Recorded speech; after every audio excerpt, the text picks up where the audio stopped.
আসসালামু আলাইকুম বন্ধুরা, কেমন আছো তোমরা? আশা করি সকলে ভালো আছো। চলে আসলাম তোমাদের মাঝে 70 নম্বর ব্লগ নিয়ে। 70 নম্বর ব্লগে দ্রুততম চলে যেতে হচ্ছে। দেখতে পাচ্ছ আমরা রিস্কায় আছি। রিস্কালা মামা মাত্র পান খেয়ে শুরু করবো যাত্রা। তাড়াতাড়ি চলে যাচ্ছি, কেন আশা দেখে ব্লগটা শুরু করার কথা ছিল, কিন্তু আসলে তাড়াহুড়োর মধ্যে ভুলে গিয়েছি। এবং দেখতে হচ্ছে খাওয়া দাওয়াটা এরকম ভাবে করি না যে রিস্কা যেতে যেতে করতেছি। তো চলো কোচিংয়ে তাড়াতাড়ি চলে যাই, যে কথা হবে।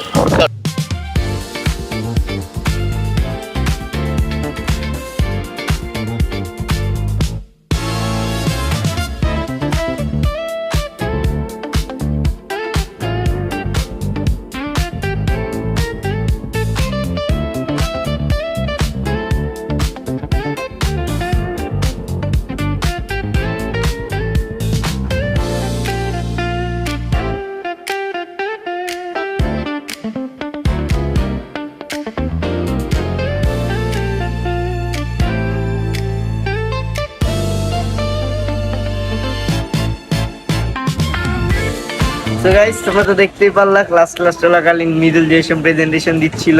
আমি একটুখানি ক্লিপ নিয়েছিলাম, কেননা যেহেতু গুরুত্বপূর্ণ ক্লাস চলছে, মিডলে না হইলো 30 থেকে 40 জন দেখতেছে, আমি সবার সামনের বেঞ্চে, তাই আসলে বেশিক্ষণ করাটা সম্ভব হয় নাই। যতটুকু পারছি ততটুকু তোমাদের দেখাইছি। চলো, ক্লাসটা শেষ হয়ে গেছে, ক্লাস শেষ, এবং সুন্দর সুন্দর দৃশ্য তোমাদের দেখাইলাম। কেমন লাগলো? সুন্দর সুন্দর দৃশ্য তোমাদের দেখালাম, কেমন লাগলো? তারই সাথে ঝুমঝুম বৃষ্টি পড়ছে, বৃষ্টি জোরেও না কমও না, ফুল ঝুমঝুম বৃষ্টি, খুবই সুন্দর একটা ওয়েদার। চলো বাসার উদ্দেশ্যে রওনা দেই, বাসায় যে খাওয়া দাওয়া করে তোমাদের সামনে আবার আসি।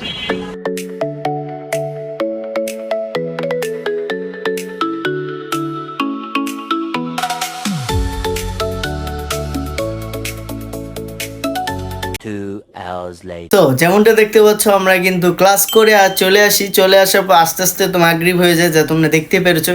আসার পর কিন্তু আমরা দুপুরের খাবারটা খেয়ে নিই। চলো। A few moments later.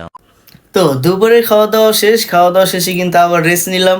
যেহেতু এটা আমাদের একটা অবসর টাইম চলতেছে, তোমরা তো ইতিমধ্যে অনেকেই জানো যে আসলে কেন আমাদের অবসর টাইম চলতেছে, তাই আমরা আর কি পুরো রেস্টের মধ্যে আছি, একবারে চিল, যেটা বলার মতো না। তাই তো দেখতে পারলো দুপুরে খাওয়া দাওয়ার পর আমরা রেস্ট করে নিলাম। রেস্ট করার পর এখন এশারের আজান হয়ে গেছে, নামাজ পড়া হয়ে গেছে, এবং আমার একটা চাচ্চু আসছে, চাচ্চু যাচ্ছে সৌদি, তাকে একটু আমরা বেস্ট উইশিস দিলাম, আসলো আমাদের সঙ্গে দেখা করলো, তাকে একটু নামাই দিয়ে আসলাম বাসায়। যেহেতু ওই যে আমি বাসায় গেছিলাম, মনে আছে তোমাদের কার কার মনে আছে যে বাসায় গেছিলাম, লিফটে তোমাদের সঙ্গে ব্লগ করলাম।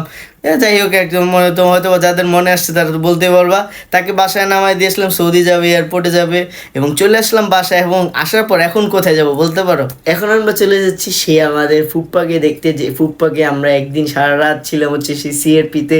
ওই দিন মানে তোমাদের তো এক্সপ্রেস করছিলাম আমরা কেমন কেটেছে, এবং আসলে দিন ঘুমটা কিন্তু, এবং তোমাদের কিন্তু মোটামুটি এরপরেও কিন্তু আপগ্রেড দিছিলাম, তার কিন্তু এখন মোটামুটি সুস্থ হচ্ছে, আস্তে আস্তে কথা বলতে পারতেছে। প্যারালাইজ হয়ে গেছিলো, এখন তাকে হিমোগ্লোবিন রক্ত দেওয়া হচ্ছে আস্তে আস্তে। তো চলো চলে যে যেখানে সেখানে যে একটু তোমাদের সঙ্গে কথা বলবো। চলো।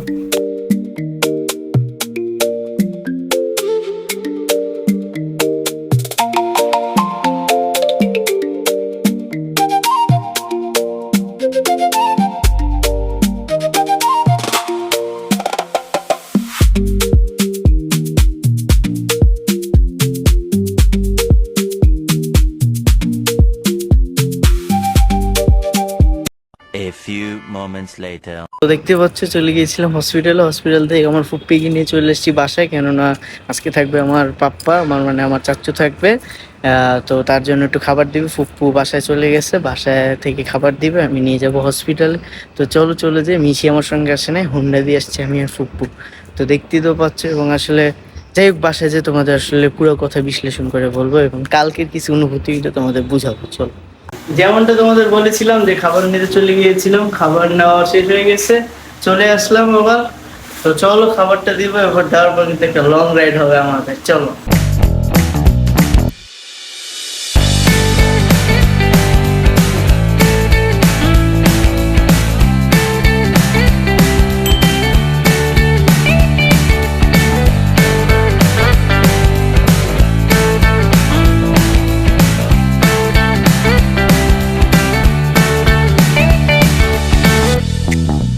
সো যেমনটা দেখতে পারলাম আমরা কিন্তু চলে এসেছিলাম হসপিটাল থেকে বাসায়। এখন হচ্ছে তোমার যে লং রাইডের কথা বললাম, আমরা দুজন কিন্তু দুইটা বাইক পেয়ে গেছি, বুঝতে পারতেছো অনেকদিন পর দুজন মিলে একসঙ্গে চালাবো। তো চলো চলে যাই, আমরা চেষ্টা করবো তোমাদের দেখানোর টুকটাক। চলো চলে যাই হসপিটালে। কেন চলে যাবো, কারণ যে আমার চাচু থাকবে তাকে আমরা একটু খাবার দিব।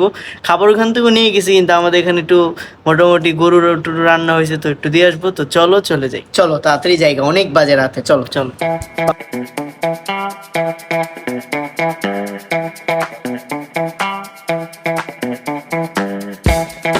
সো যেমনটা দেখতে পারলাম আমরা কিন্তু আসলে লং রাইডের জন্য যেমনটা চলে গিয়েছিলাম। আসলে যাওয়ার সময় কিন্তু আসলে কোনো একটা কারণবশত কিন্তু আসলে তোমাদের মাঝে ভিডিও করতে পারিনি, কিন্তু আমরা কিন্তু চলে যাই এবং খাবার দাবার দিয়েছি এবং একটা হোন্ডাও রেখে আসি। সেখান থেকে আসার সময় কিন্তু আমরা দুজন একটা বাইকে চলে এসেছি, যেটা তোমরা দেখতেই পারলা। এবং আসলে আজকে যেহেতু 70 নম্বর ব্লগ, আমরা কিন্তু আসলে এরকমটা কোনো কিছু করতে পারলাম না, কেননা আমাদের হাসপাতালটা মানে হসপিটালে যাওয়া লাগছে এবং নানান কাজে আমরা ব্যস্ত ছিলাম। তোমাদের দেখাইলামই, ঘুম থেকে উঠেই কোচিংয়ে চলে গিয়েছিলাম, মানে নানান কাজের জন্য আমরা এরকম স্পেশাল কিছু কালকে ভিডিওটা তোমাদের কাছে কেমন হলো সেটা তো কমেন্ট সেকশনে জানিয়ে দিতে পারো। এবং আমার এক্সপ্রেশনটা তোমাদের জানাতে পারি নাই, কারণ ভিডিওটা অনেক বড় হয়ে গেছিলো। আমি তোমাদের একটু সংক্ষেপে বুঝাই। আসলে ওই সময়টায় প্রথম মনে হচ্ছিলো আমি সব খেয়ে ফেলবো, যেমনটা তোমাদের মোটামুটি বোঝানোর চেষ্টা করছি। কিন্তু আসলে যেটা সত্য কথা, অনেকই কষ্ট লাগতেছিলো এবং আমি ভুল করে ফেলেছি যে আসলে আমি কিন্তু দাঁড়ায় দাঁড়ায় খাই না। যেমন আমি প্রথম 9 মিনিটে খেয়ে ফেলছি একটা, কিন্তু আমি 10 মিনিট দাঁড়াতে পারতাম, আবার পরের 10 মিনিটে খাইতে পারতাম। আমি এরকমটা করিনি। আবার আমি সব মাংস ছিঁড়ে ফেলছিলাম, মানে সব কিছু মিলে আমার আসলে একটা ভুল হয়ে গেছে, যেটা আমি পরে বুঝতে পারছি। এবং আসলে এটা তো আমার জীবনের প্রথম 2টা মুরগি ভাই, বুঝতেছো, ফার্মের মুরগি, এটা যে আসলে কি। যাই হোক, আসলে তোমরা হয়তো অনেকে বুঝতে পারছো এবং তোমরা আসলে কমেন্ট করো যে আসলে তোমাদের যদি মনে যায় আমি ভাওতামি করছি, মিথ্যা করছি, আমি কিন্তু আসলে তোমাদের যেটা সত্য বলতেছি, রিয়েল ভিডিওটাই কিন্তু ছেড়ে দিব। এবং তোমরা সবাই যদি ওই ভিডিওতে 20টা কমেন্ট করো যে না আবার এটার পার্ট 2 চাই, আমি আবার ইনশাল্লাহ আরও 2টা মুরগি এনে আবার মিদুলিতে আবার ট্রাই করবো ইনশাল্লাহ। যাই হোক, যেমনটা তোমরা শুনতে পারলা, এবং আজকে যেহেতু 70 নম্বর ব্লগ, এটা আসলে কিছু একটা করা দরকার ছিল। যাই হোক, করতে পারিনি, কিন্তু সামনের ব্লগগুলোতে আরও সুন্দরভাবে আমরা কিছু করার চেষ্টা করব। তো এই তো আজকের ব্লগটা এই পর্যন্ত রাখতে চাচ্ছি, কেননা আসলে আর কিছু তো করতে পারলাম না, কিন্তু কালকের ব্লগে ইনশাল্লাহ ভালোভাবে কিছু করার চেষ্টা। আজকের ব্লগটি এই পর্যন্তই থাক। ভালো থাকবা, সুস্থ থাকবে এবং আমাদের জন্য দোয়া করবা। আসসালামু আলাইকুম।